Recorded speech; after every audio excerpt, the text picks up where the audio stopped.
top. We got one more job for you. Sleepy Floyd, Warriors point guard. His house is going to be empty on game night. He's got a vault full of ancient Asian artifacts. Yesterday was the last job. I did it.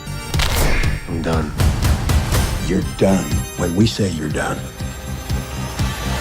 Por alguma inexplicável razão, o filme Freaky Tales de 2024 estava-me sempre a aparecer à frente. Cada vez que eu via aquilo, parecia-me uma recaustagem qualquer, porque eu sabia que aquilo era um filme que era passado nos anos 80, que era feito ao estilo dos anos 80, eu optei por não ver. Razão meio parva, se calhar até se chama Pedro Pascal, e eu dizia sempre, epá, not today. No entanto, tropecei numa review qualquer no YouTube em que se falava maravilhas deste filme e eu aproveitei e lá fui carregar no botão.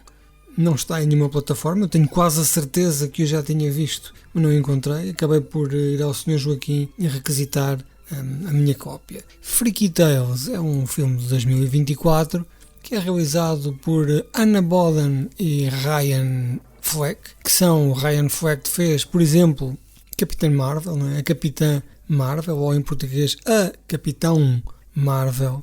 Bem, não há aqui nada dele que eu tenha visto mais. E Anna Boden também, é um duo que eles fazem filmes em conjunto. E neste caso eles contam-nos uma história passada em 1987, passada em Oakland, que dizem os especialistas é baseada em acontecimentos verdadeiros. Todas estas 4 histórias, isto é uma antologia de 4 histórias que estão ligadas, elas todas juntas, depois no fim fazem um patchwork que conta uma história maior, ou não contando uma história, dão-nos a conhecer a realidade como era Oakland naquela altura, da qual as pessoas que lá viveram falam com imensa paixão. São então 4 histórias com um fator paranormal, não é? Em todas estas histórias há uma situação em que uma luz verde ascende a algures e que a partir desse momento a história toma um rumo sobrenatural, mas não demais. São 4 histórias, sendo que a primeira nos conta a história de uns punks que têm uma sala de concertos que eles construíram a muito custo, onde estão as bandas punk que eles gostam, e de repente aparecem os neonazis, os skinheads, para fazer confusão, e estes punks têm que de facto se defender. Antes de continuar, deixem-me só dizer, antes que me esqueça, o que é que eu gosto menos nestas histórias é que elas parece que não têm segundo ato. Claro, elas são curtas-metragens, não é? Estamos a falar de 4 segmentos de 25 minutos, se calhar, no máximo, em que perdem metade do tempo a expor a situação, ou seja, estas são as cartas da nossa história, e a outra metade é para a terminar, sendo que falta ali no meio um desenvolvimento não só dos personagens, como também de toda a narrativa. Compreende-se, estamos a falar de curtas-metragens, no entanto, nós estando a ver uma longa-metragem, esperamos que haja aqui mais algum desenvolvimento, esperamos nos conhecer melhor e aconchegar-nos emocionalmente com estas pessoas. Não acontece. Uma outra situação acontece, por exemplo, o segmento de Pedro Pascal, se calhar é o mais trabalhado, não é? Pedro Pascal é quem é o ator principal de tudo o que existe no mundo, e houve aqui algum cuidado.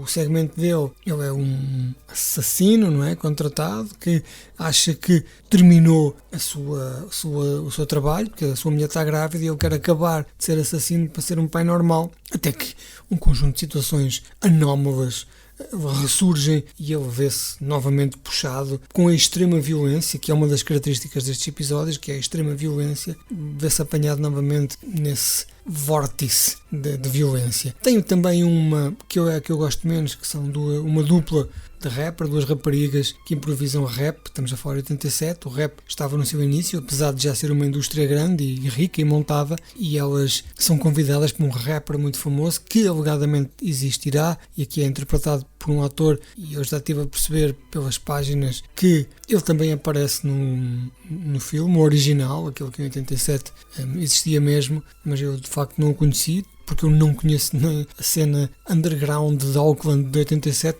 nem sou muito familiarizado com o rap e com a história do rap.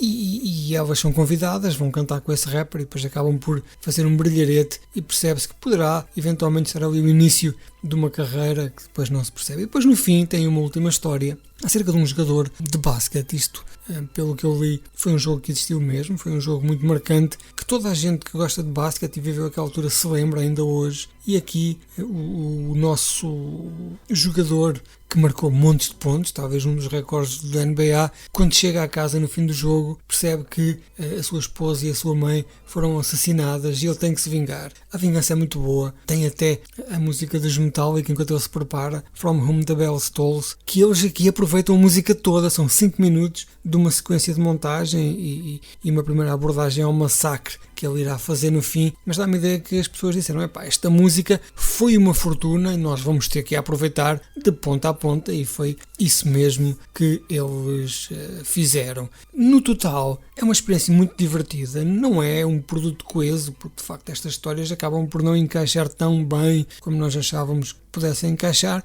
mas de facto é um filme muito divertido que invoca, para quem conhece o cinema daquela época, invoca alguns sentimentos, alguma nostalgia, mas eu acho que não é a nostalgia o forte deste filme, é mesmo a sua narrativa, a sua maneira como nos encaixa naquele período de tempo, como ele nos contextualiza o tal underground de Oakland em 1987, e também porque é super violento e não há aqui travão a esta hiperviolência que nós amamos muito. Não é CGI, as pessoas quando apanham tiros, que é o tal testezinho do algodão que devemos sempre fazer, quando as pessoas apanham tiros, vê-se de facto um líquido a saltar delas e não um gráfico tridimensional plastificado. Eu não sei onde é que vocês o podem encontrar, eu bem tentei, mesmo no Letterboxd diz que não está em streaming em nenhum serviço, vocês vão ter que comprar, abrir os cordões à bolsa e comprar, ou então tem que ir ao Sr. Joaquim a fazer a aquisição.